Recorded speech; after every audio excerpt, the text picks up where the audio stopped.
The Elias Makos Show. News Talk Radio, CJAD 800. The voice of Montreal. All right, what I promised you was this, how we'll begin our second hour of the show. I promised you we would talk about why Canadians leave this utopia we call Canada and go south of the border. Now, I think for most of you, I said, what's the number one reason? If you're just tuning in, if I said, what's the number one reason why Canadians decide to move to the U.S.? I'm sure you'd answer with what researchers found is the actual case, money, right? That's the number one reason. Why would you leave Utopia, Canada, to go to the U.S.? Probably for a better salary, for a better career, for better opportunities. Ding, ding, ding. You are correct. That's the number one reason. But researchers were looking at all the reasons, and they were surprised at the number two reason. Can you guess? Pop quiz. You're driving along the Met. Maybe you're in traffic right now. Pop quiz, folks. What's the number two reason a Canadian says, I want to go to America? And this was surprising when I first heard it. But then when I thought about it, not surprising. So 27%, number one reason is money, career. We all know that. Opportunity, land of milk and honey. I think I got a text message that just came in. I've lost it already. But at 26%, just under 26%. So right up there, number two, better healthcare access. Canadians, when they're making the decision to move to the United States, they are putting healthcare at basically the top of the list. 27 versus 26. That's a tie. That's a statistical tie, ladies and gentlemen. And I'm again, I was gut reaction surprised, but then I thought about it. I think of a pal of mine that he's actually coming into town this weekend. I'll see him for the first time in years. So we went to university together, and his path in life led him. He was successful and working in Canada, but got an opportunity in the States, and now he's got green card and whole family, adopted 2 kids out of the border. He's a happy and loving it, and he lives in North Carolina now, okay? And it was a couple of years ago, he came back to town, visit family, as he often does with his family, and one of his kids got sick. Okay, so imagine that you now live in the States. You have a good job, which means you've got good health care, and you come back to visit your family. And while you're here with your family, one of your kids gets sick, and he tried the Canadian healthcare system. Well, he's in Montreal. He tried, and it was such a disaster. They got in their car and they drove to Plattsburgh. Okay, they drove 45 minutes and they went to a clinic in Plattsburgh, boom, with their private health care, boom, and they got seen right away. Now, again, you're paying for that health care. I mean, you could say we pay for it too, right? We pay for taxes. But, and I understand why we recoil in horror at times on the American system. What is it? 6 to 8% of Americans don't have health care. But for those who've got good jobs and decent health care, I tell you, when I asked my buddy, hey, which healthcare system you want? Would you take Canadian or American? It's like, American. And don't you dare try and take away my American healthcare. And he pays a lot, right? I think he pays $13,000 a year, if memory serves me right, for his family of 4. $13,000 US a year. But he says that healthcare is better. So, again, gut reaction, healthcare number 2. But then when I think about it, I think about the people that love, when you have a good job, they love their healthcare. Think about my American friends that have had to go through they work in the States and they've had to use U.S. healthcare, even for having another kid, right? And some of the things available when you've got really good healthcare in the States, it's stuff that isn't available in Canada, generally speaking. But on the text line, I have another listener, incredulous over all this stuff. Healthcare? My brother pays more than $18,000 US for healthcare for his family in Massachusetts. I guess the question is to this listener, you're not saying if your brother loves it or not.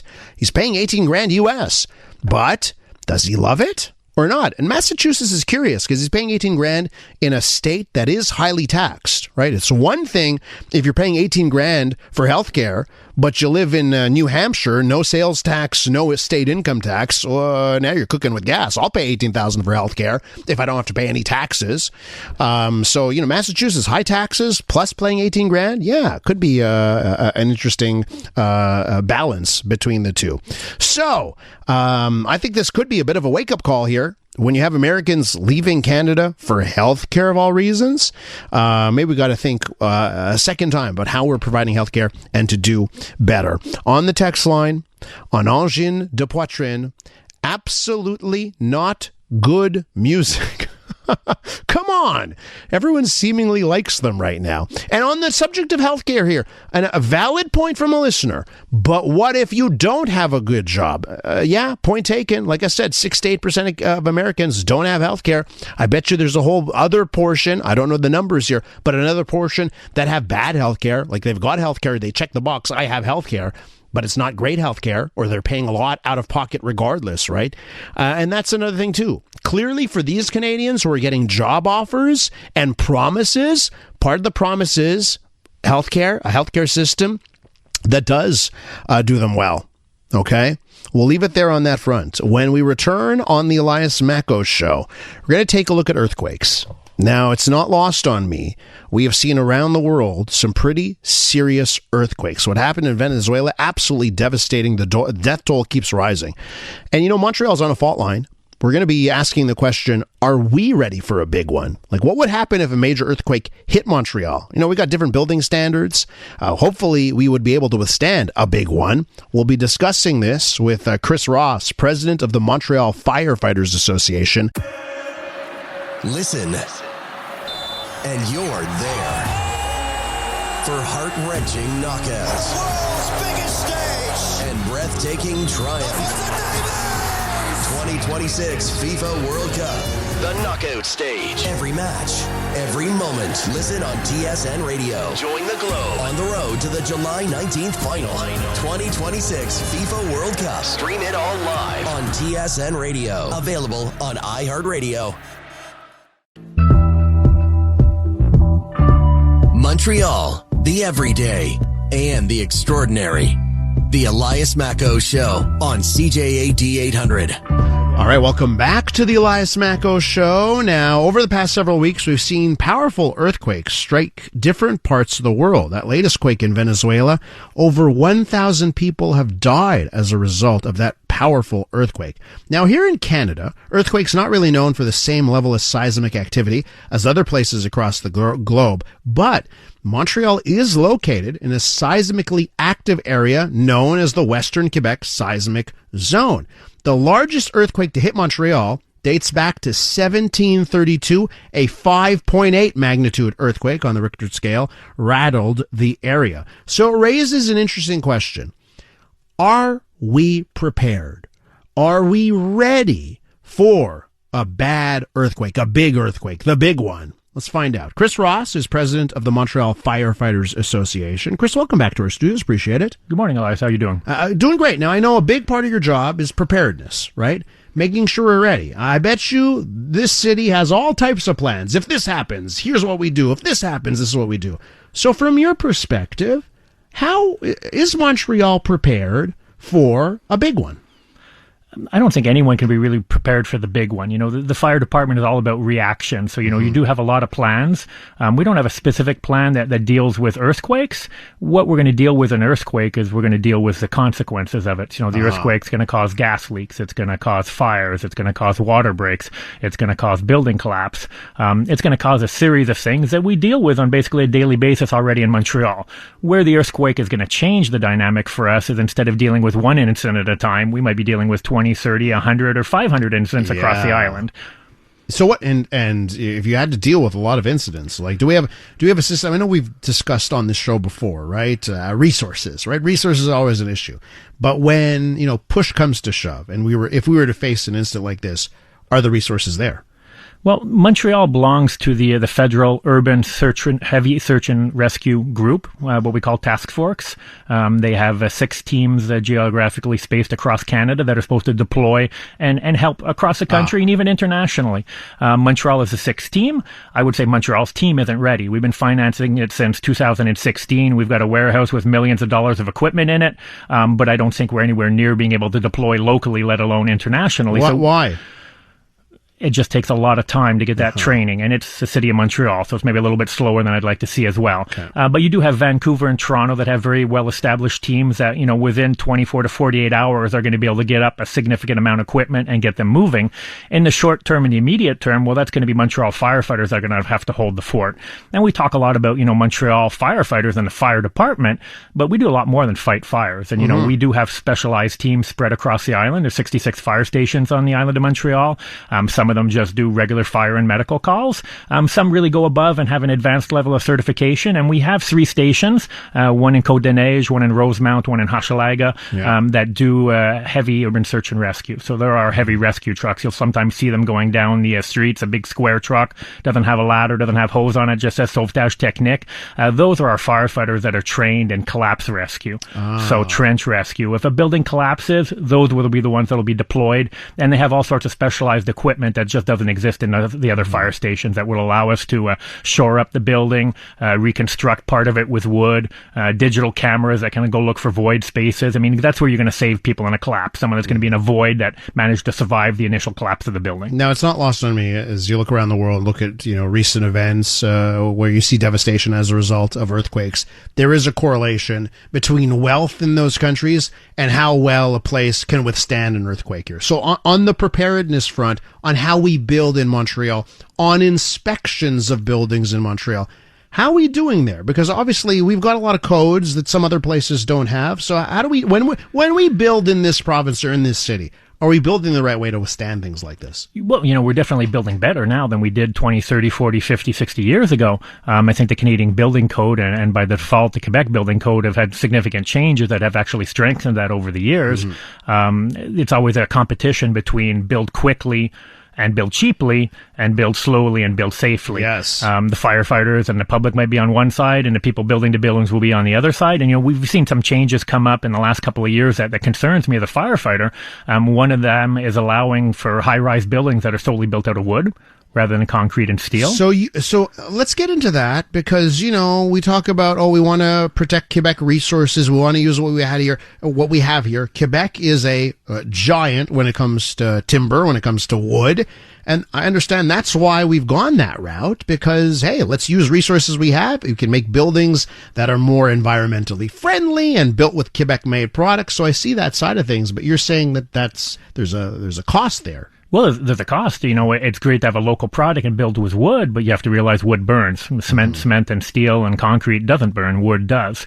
So that's, one of the concerns we've had to see some of the provinces that are allowing up now to 6, 7, 8, 9-story wood buildings. Some of those have burnt during the construction phase before they're adequately protected. And what the construction industry will say is that, we're going to put control measures in place and they're going to be sprinklered. And it's all great when the building's brand new. But 30 years later, are the sprinklers still working? Did the sprinklers fail? We see across North America huge fires in Walmart storage facilities that are fully sprinklered. They completely burn to the ground. So those protection measures have to be maintained. They have to be inspected, have to ensure that they work. So and then other than the large wood story buildings, the other thing that concerns me as a firefighter is a move to what we call single egress stairways. The building code provides for anything over 2 stories, with an exception for Montreal. For some of our buildings at 3 stories require at least 2 means of egress from the building. There's changes coming about, and BC has moved that way too, changing the building code to allow 1 staircase up to 6 floors. And by the way, I get the other side of things. Like, we want housing that is cheaper. We want to build faster, and we sort of want to get at, building codes that may be working against us when it comes to providing affordable housing. So I see the other side of things too. There's a balance here that you're trying to do exactly when you make those decisions. Yeah, and as a firefighter, what do I see on a daily basis? I see when it goes wrong. I see when the sprinklers fail. I see when the alarms fail. I see when the building's burning. And if it comes back to the single egress staircase, as whether it's an earthquake or whether it's a fire or whatever reason you want to get out of that building rapidly, as much as you want to get out, I want to get in with my members. Our firefighters want to get into that building because that's how we do search and rescue. We occupy the building. We find people and we get them out as soon as possible. If we're all using the same staircase, there's going to be a bit of a competition. Now, just in the last few months, Quebec delayed the implementation of some new building codes. Massive pushback because it was going to make the cost of building much more expensive at a time when we're trying to build more homes. Part of it was seismic protection, right? It's part of these new codes were to make our buildings more resilient for earthquakes. I mean, I kind of think I know what you're about to say here, but what do you think when Quebec says, when they listen to the builders on this front and delay these measures, what do you think about that? It's like you said, a balancing act of responding to both needs. In the best world of the firefighter, I would like to see something such as sprinklers required in every single construction, whether it be residential or industrial or commercial. Sprinkler systems put fires out before firefighters get there. Yeah. It would slowly put us out of a job, but it'll save lives. So you have to realize every time we do make that compromise, we're compromising on safety. When you compromise on safety, someone will die at some point. Yeah, but can it sometimes things just be too much?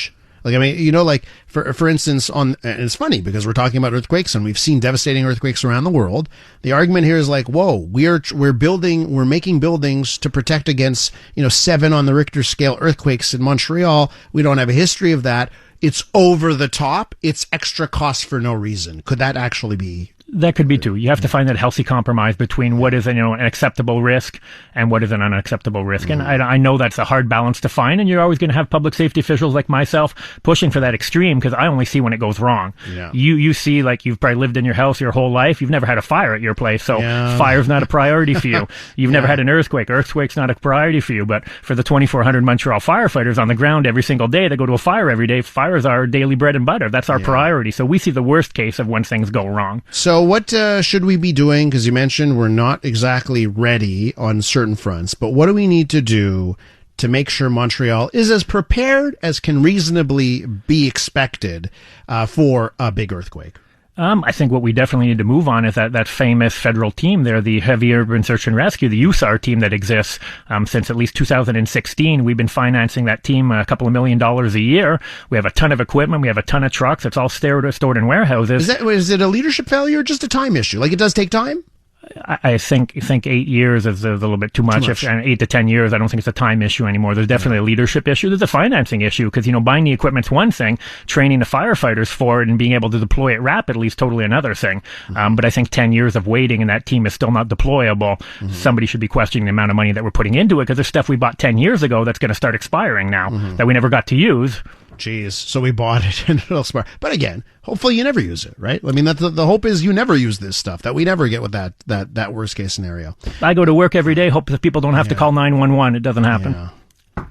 I'll knock on wood, and I want to thank you so much for coming on the show this morning. Really appreciate it. I appreciate it. I just want to wrap up a quick little message. Next weekend, the 5th edition of the Montreal Firefighters Family Weekend, Angréon Park, Saturday and Sunday, a stop of the FireFit National Competition. You'll have some of the best performing firefighters there doing the Firefighter Olympics. Yeah. There's free hot dogs, ice cream, bouncy castles for the kids. Nothing to get involved in terms of pay if you're looking for something to do with your family. And if you were a little bit more sportive, we have a 5-kilometer, 10-kilometer run on Sunday morning. I've been there before. So wait, not this weekend, the following weekend? The 11th and 12th of July. 11th to 12th, Angréon Park. Exactly, right behind the metro in the parking lot. You can't miss us. If I do a Google search, I search for? Rendez-vous familial des pompiers de Montréal.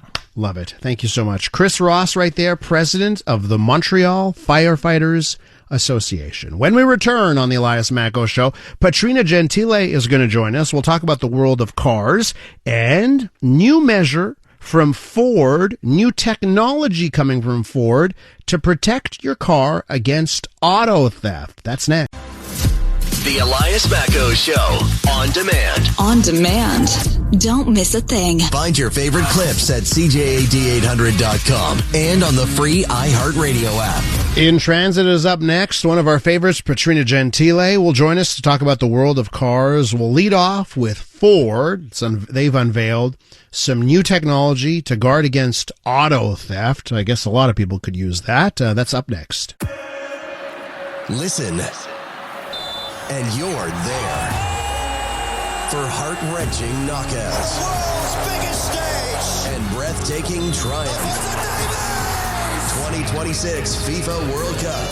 The knockout stage. Every match, every moment. Listen on TSN Radio. Join the globe on the road to the July 19th final. 2026 FIFA World Cup. Stream it all live on TSN Radio. Available on iHeartRadio. The Elias Makos Show. The voice of Montreal goes where you go.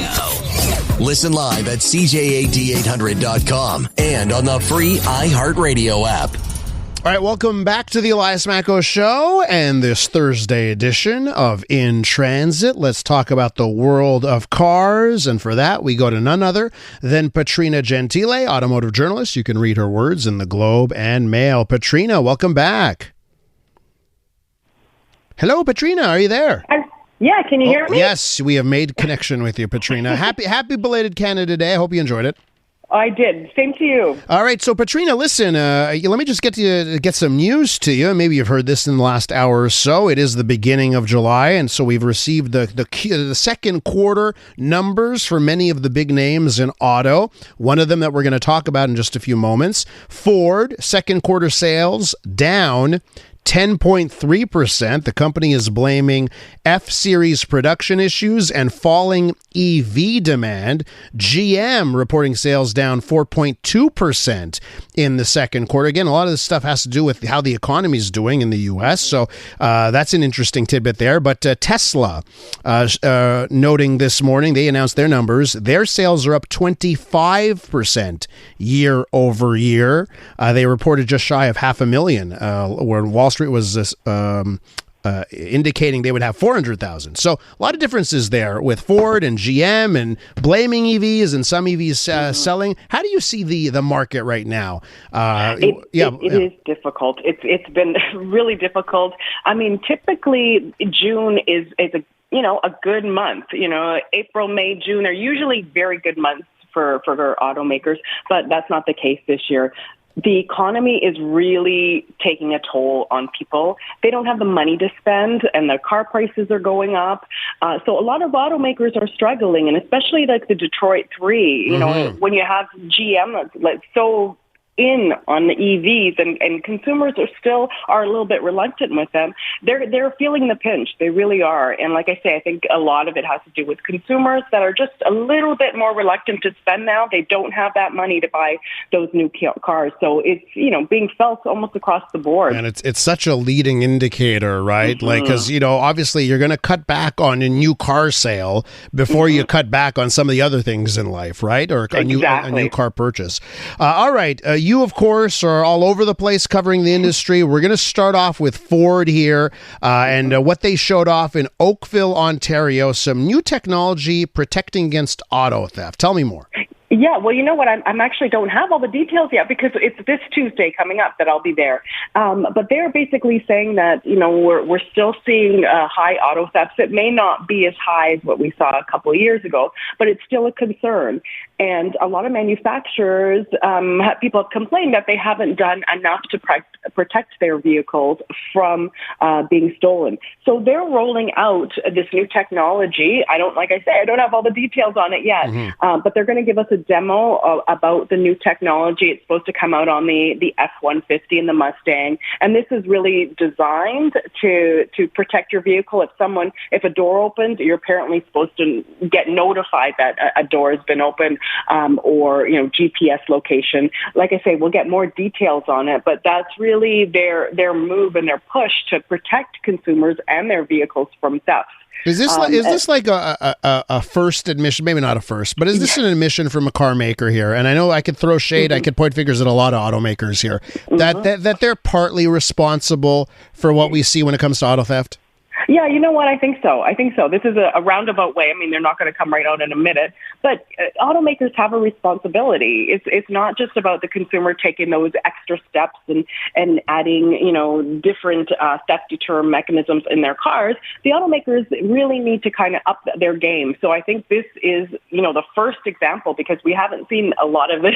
This is the first example of Ford kind of taking note and saying, hey, you know what? We need to do more to protect our vehicles. So it's a step in the right direction for sure. Have you ever had your car stolen? I've had my catalytic converter stolen from my Honda Accord. Oh, and boy. that was a little bit of a pain. And nothing can be really done about it. With the police, you file a report and they're like, well, they go around in the middle of the night, get 200. It takes them like 5 minutes to take a catalytic converter. And then for the consumer, it's an absolute nightmare trying to claim insurance. And often you don't even bother because it's not worth it. Mm-hmm. But it's that's the extent of it. But but I have had, I've spoken to a lot of people for articles, specifically like a lot of Toyota vehicles that have been stolen and people that have had repeat. I had one woman who had like 2 of her RAV4s, I believe it was, that were stolen back to back, and I think it's got to be very, very frustrating. Yeah, totally. And, Petrina, we're talking, we're in Montreal. We're in like car theft Mecca, okay? Yeah. Like, I've literally had a woman on the show and she joined us like 5 years ago because her car was stolen out of a family member's driveway. She came back to town like, 2 years ago. And they tried again. They caught them in the middle of the act, but they were parked in the driveway again, and someone in the middle of the night tried to steal their car again. So it just happens, but particularly with some brands. Okay, and now from Ford, and that's an everyman type of vehicle. Let's go to Lamborghini. I know a lot of people want a Lamborghini, but of course it's aspirational for most. What can you tell us? So what's the latest from them? Yeah, they actually debuted 2 vehicles in Modena last week. We can only talk about one of them because the other one's under embargo, but it was a really closed-door exclusive event, 30 journalists from around the world, only 2 from Canada. And one of them was the Urus. That's their best-selling SUV, and now they have a new trim on it called the SE Performante, and it is basically the fastest and most powerful Urus you can get.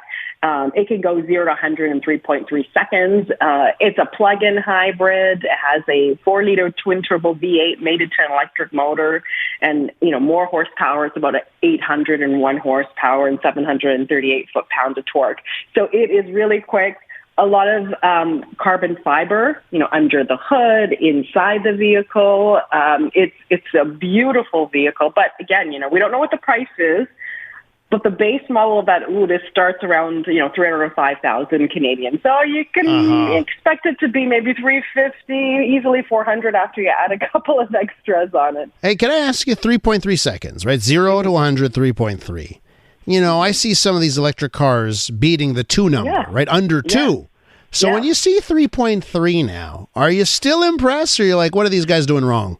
And no, you know what? I'm still impressed given the weight of the vehicle, right? The vehicle is heavy. The plug-in is also heavy. So all of this contributes to it. So that number for me is still impressive for a vehicle of that size and that weight. Not as fast as Petrina Gentile in a good pair of running shoes, I can tell you that much. Wrap us up here, Petrina. What else should we be talking about? Yeah, I was in the Serengeti, and this was for Hyundai's President's Award of Merit. This is an award ceremony that awards the top 15 dealers across Canada, based on their new and used vehicle sales and market share and how they treat their customers. So they do this event, and it's basically in the Serengeti, and it's sort of a bucket list trip, and we got to drive. Well, we didn't drive, but we sat in the vehicle of choice there. Everywhere you looked in the Serengeti, it was old retrofitted Toyota Land Cruisers from the 80s and 90s, and they were so cool.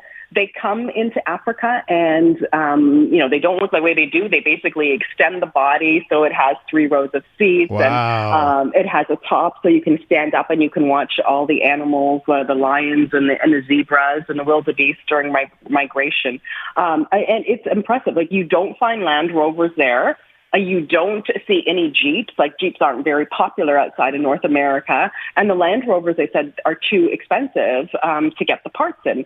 So they stick with everywhere you look. Every operator, it's a Toyota Land Cruiser. Wow. I mean, they do really well. Like, they drive through the Serengeti and you drive right up to the lions. There were no flat tires. We drove easily over 200 kilometers over a week in the Serengeti. And, we only emerged with maybe a couple of stone chips on the front windshield. So pretty impressive vehicle, that's for sure. Well, listen, sounds like an incredible trip to do an African safari. And I just have to wonder, how many of those Toyota Land Cruisers went through the port of Montreal at one point? I just have to ask that question. We're looking around. We're like, keep an eye on for Quebec license plates here because you never know, right? Okay, Petrina, thanks so much for coming on. We'll catch up again real soon. Thank you. That's automotive journalist Petrina Gentile. When we return on the Elias Makos Show, food insecurity on the rise in the West Island. We're going to have a closer look at that. It's 10:47. Listen, and you're there for heart-wrenching knockouts World's biggest stage. and breathtaking triumph. 2026 FIFA World Cup. The knockout stage. Every match, every moment. Listen on TSN Radio. Join the globe on the road to the July 19th final. 2026 FIFA World Cup. Stream it all live on TSN Radio. Available on iHeartRadio. Listen wherever, whenever, on your radio. Online at CJAD800.com. On your smart speaker. Playing CJAD. Or your phone. Through the iHeartRadio app. Where and when you need us. This is News Talk Radio. CJAD 800. Time is valuable. Thanks for spending your morning with us. The Elias Makos Show on News Talk Radio, CJAD 800. Well, when we think about food insecurity in Montreal or in the island of Montreal, we often picture neighborhoods with higher rates of poverty, high-density neighborhoods. But there's a growing problem of food insecurity in Montreal's West Island, where food banks and community organizations say they're seeing record demand. The Fonds d'aide de l'Ouest de l'île is seeing the demand grow more and more. So much so, the organization is transforming a former Canada Post building in Roxborough into a major community hub. Let's go to Gregorey Orleski, is on the board of directors and president of the Fonds d'aide de l'Ouest de l'île. Gregorey, welcome to the program. Thank you. Good morning. First things first, do you know, like the West Island Assistance Fund, you no longer use an English name anymore? We do not. So as part of our rebranding, we had looked into the neighborhood and the people that we interact with, both clients and even partners. And when we did a little bit of research, we realized even though we're in West Island, that almost everyone, the majority, like 85%, use Phone Aid. So to avoid confusion, we decided to stick with Phone Aid. It's very well known and people know who we are. The West Island Assistance Fund was less known. Gotcha. All right. So that explains that. Let's talk about the situation right now. What is happening in the West Island? So what we're seeing, so we've been around for 60 years and we've been operating our food bank, not quite for 60, but a couple decades, if not more. What we see this year is a significant increase over the previous year. So for instance, we are seeing, and I think this is the most troubling, for us, we're seeing an increase of a little over 20%, I think it's closer to 25% of working people. So people who are working that are coming to Phone Aid for food assistance. We're also seeing a significant 10-15% in elderly people who are coming to our Phone Aid. Overall, a 15%. And then when you look, the other one I want to highlight, which is equally alarming, families with children. So children, like I'd say 5, 6 years old up to 17, we are seeing increases in those families between 30 to 40%. Jeez. What's going in West Island? Gregorey, what's going wrong? What's leading to this?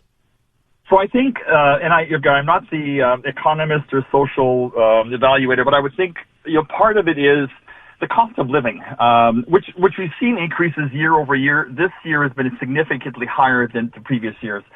I would say the cost of living. So we're seeing, people that are, a lot of people in our area are renters. So increase in rent, increase of even food for people that are working in the grocery stores with, sort of a fixed cap on income.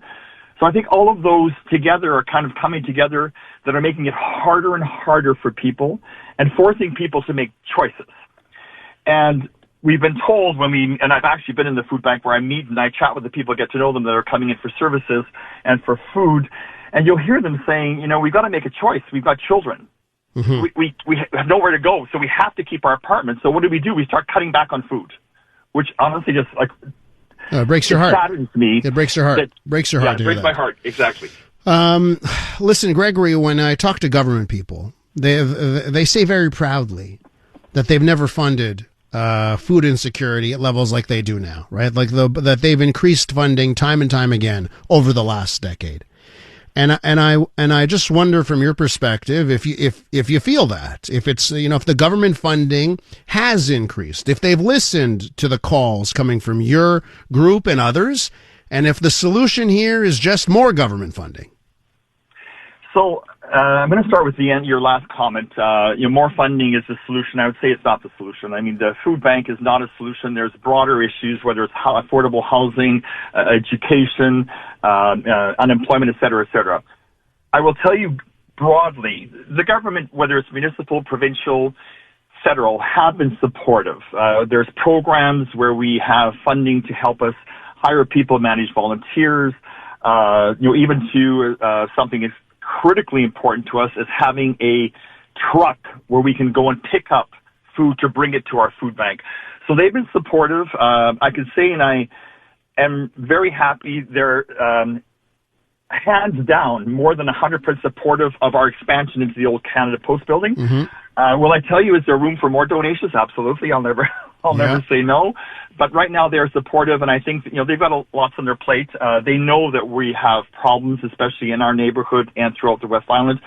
They are supporting us, and we're just going to keep on pushing for more support. But long term, Gregorey, sounds to me that the solution, like as you referenced, like the solution isn't more funding. The solution is tackling affordability issues and getting people jobs that have higher wages, like higher salaries and lower costs. That's the long-term solution here. I would agree. Yes, absolutely. And part of what Phone Data is going to do, moving into our new facility, which is almost 4 times the square footage of where we are now, we want to offer programs. Again, in collaboration, we're not looking to do everything brand new and reinvent the wheel. Language for newcomers to our neighborhoods that don't speak French or English very well, how to look for a job, make themselves more interesting to the job market, and even help with family dynamics sometimes with children that may, because they have to be at home, make it difficult for the parents to find employment. So all of those services are going to be added on to our current services and our food bank. So we're going to be working with the government.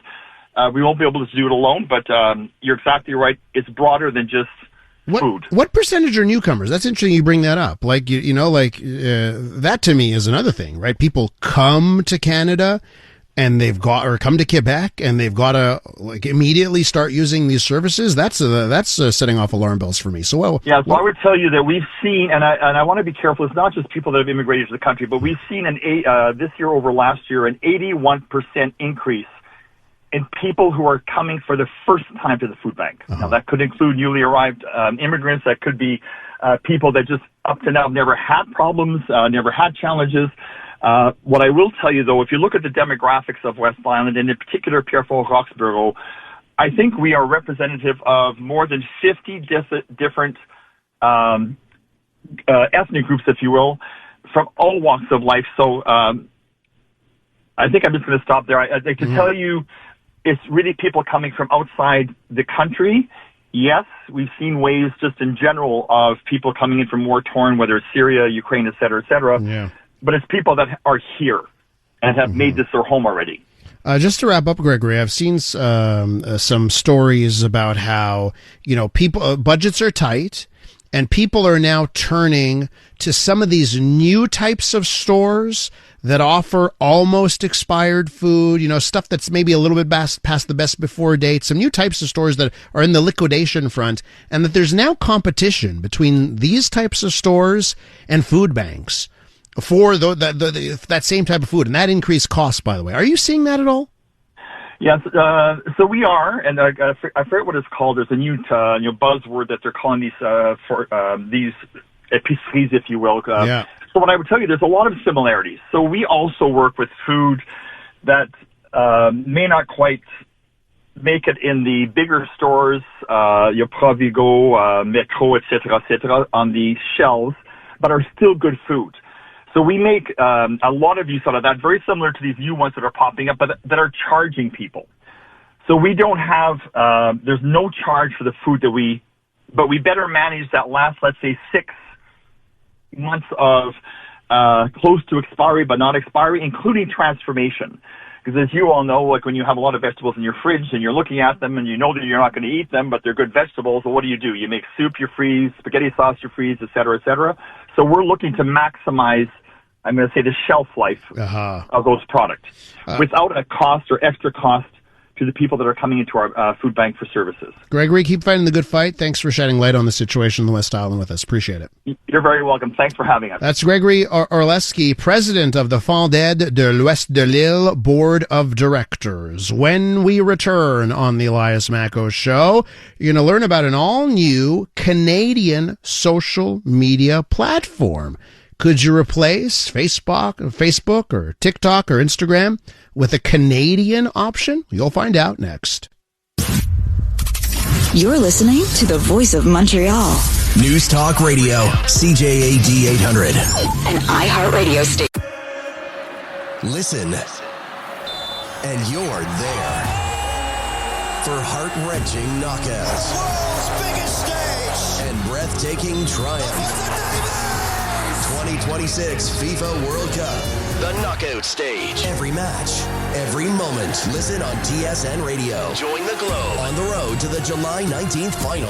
2026 FIFA World Cup. Stream it all live on TSN Radio. Available on iHeartRadio.